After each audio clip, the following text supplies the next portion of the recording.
চলেন আজকে এই মজার তেহারিটা বানাই। আমি সবসময় বিরিয়ানি রান্না করেছি, কিন্তু তেহারিটা আমি এই প্রথম রান্না করছি। সরিষার তেলের ফ্লেভার সবার পছন্দ না হতে পারে, তাই আমি 2 রকম তেল আর একটু ঘি একসাথে দিয়ে নিয়েছি। সব গোটা গরম মশলা দিয়ে নিলাম, তারপরে দিয়ে দিয়েছি পেঁয়াজ, আর এবার অ্যাড করে দিলাম ছোট করে কেটে রাখা গরুর মাংসগুলো।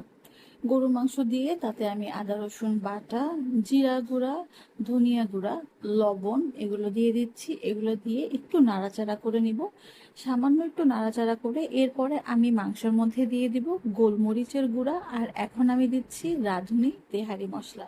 তবে হ্যাঁ, পুরাটা আমি দেই না, আমি এখান থেকে অল্প একটু মশলাই ব্যবহার করে থাকি।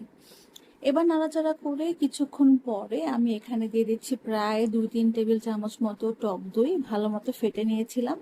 এখন মাংসটাকে ভালো মতো কষিয়ে রান্না করে নেব। রান্না করে নিবে বলতে 80% মাংস রান্না হয়ে গেলে তখন আমি মাংসটাকে আলাদা করে উঠিয়ে নিচ্ছি।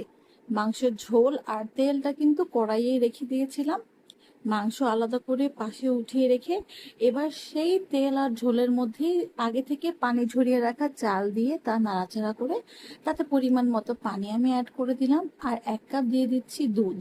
এটা আমি সব সময় পোলাও বিরিয়ানিতে দিয়ে থাকি, আর তেহারিতে একটু আলু হলে খুবই ভালো লাগে। এবার আমি এখানে আলু আর সাইডে রেখে দেওয়া মাংসগুলো দিয়ে খুব ভালো মতো এটাকে মিক্স করব। মিক্সিং এর সময় এমন ভাবে মিক্স করব না যাতে এটা একেবারে গলেই যায়। সো আমি এটাকে ভালো মতো মিক্স করে লাস্টলি তেহারির যেটা মূল মন্ত্র সেটা দিব, সেটা হচ্ছে কাঁচামরিচ।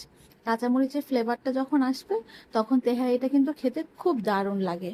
আর এই তো 10 মিনিট পরে আমাদের তেহারি রেডি। আর লাস্টলি এটার উপরে আমি ছিটিয়ে দেবো একটু পেঁয়াজ বেরেস্তা, এটা তো আমার ফেভারিট পার্ট।